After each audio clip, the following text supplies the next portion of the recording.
From last year guys, ang dami nating seedlings. Ayan. Natanim tayo dito sa pupunla tayo sa ating paso. Ayan.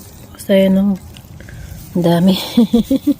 Marami tayong seeds kaya marami din tayong tatanim. Ayan. Tayo.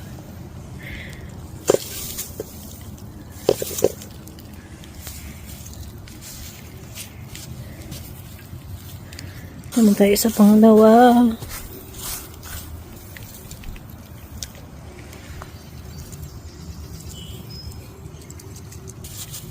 Ang dami nating seeds.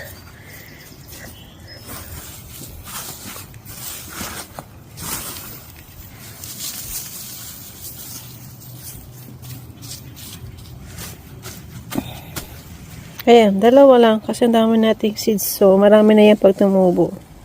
Thank you guys for